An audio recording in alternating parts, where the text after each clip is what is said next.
चढून बोललं तर त्याचा अर्थ काही लोकांनी भांडण असं घेतलेलं आहे.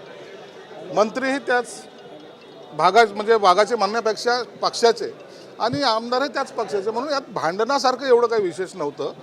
परंतु त्याच्या भावना मांडताना त्याचा थोडासा बॅलन्स ज्याला म्हणता येईल तो यासाठी गेला की मला माझ्या मतदारसंघात काम करायचे आणि हे प्रत्येक आमदाराचं स्वतःचं गणित असतं. मात्र आपल्याच पक्षातील आमदार आहेत,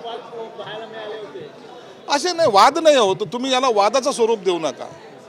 आता हे जे काही आता दोघांची जे काही बोलाचाली झाली असेल याचा CMनी गांभीर्याने त्यांच्याकडे दखल घेतलेली आहे आणि मला वाटतं CM साहेबांचं आता जे भाषण होणार आहे त्याच्यानंतर दोघांनाही बोलून त्याबद्दलची समजसुद्धा दिली. शंभूराज देसाईंचा आता एक व्हिडिओ व्हायरल होतोय.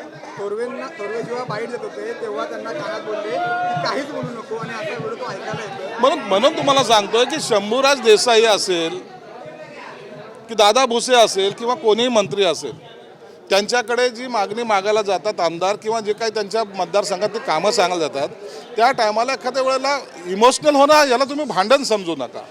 हे भांडण नाहीच आहे. तुम्ही त्याला चुकीचा गैरअर्थ वापरताय, त्याला चुकीचा दिशा देत आहेत.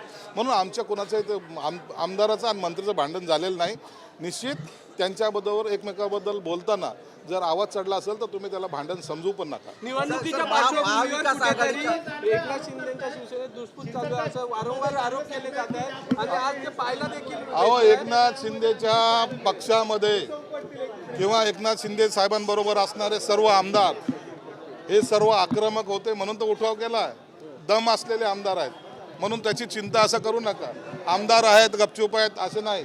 आमदार हे प्रत्येकजण एक मजबूतीने उभा राहिलेला आमदार आहे म्हणून त्याच्याबद्दलचा गैरसमज करून घेऊ नका. महाविकास आघाडीत असताना असं म्हटलं जात होतं की आमची कामं होत नाही. आता महायुती सरकार आता हे शेवटच्या टप्प्यात आहे.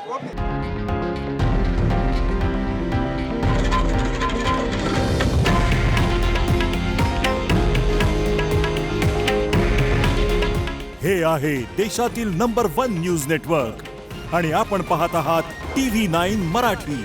काळजी तुमची, हित महाराष्ट्राचं.